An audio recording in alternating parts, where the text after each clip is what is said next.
Karo wa ta'ala ngerti paling ana lebur saking siksanipun kubur kuwi paling ana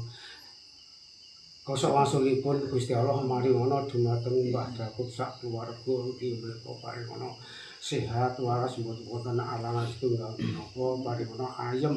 tentrem donya lan akhiratipun inggih janjen tentrem sami anggenipun bebrayan ayam tentrem anggenipun kegriyan gampil anggenipun pados pangupa jiwa Mbah Datuk paring ana keluarga sedulur keluarga sakinah mawaddah warahmah fikri wal akhirah menika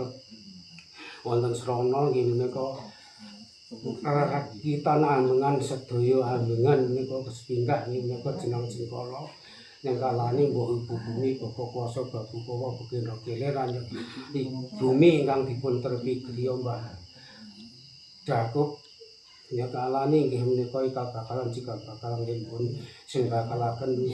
disusun rantingan mriki nyakalane nggih pun yang pertama serintet sedalune yen kalane dinten sajudul kang nurunaken dinten 7 pekenan gangsal sasi 12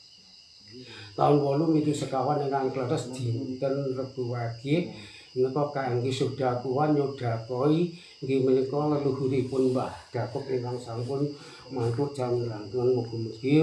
nggih menika mapana ingkang mulya nggih menika saged nggih menika paring syafaat saking ngarsanipun Allah Subhanahu wa taala lakasa wasulipun Gusti Allah maring ana berkah wilujeng dumateng Mbah Datuk sak keluarga nggih menika sakan nggih menika mentri mulih golong sanga ingkang dipun petik dipun menika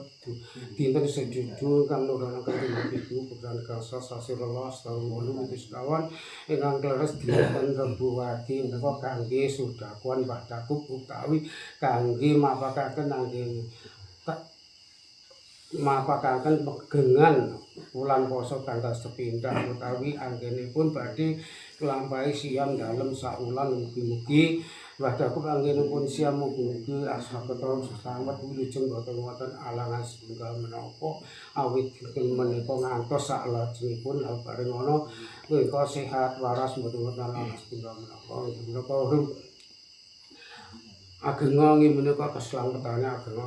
wibawane ageng rezekinipun tolak-balak tolakna sedaya balak mangke ana rahayu wilujeng gampil anggenipun pados pangupa jiwa Mbah Datuk sak keluarga paring ana slamet wilujeng boten wonten alangan setunggal menapa awit dinten Rebo Wage ngantos saatosipun hormat yang para luhuripun ingkang sampun mantuk jaman luhur saking jaler lan luhur saking STI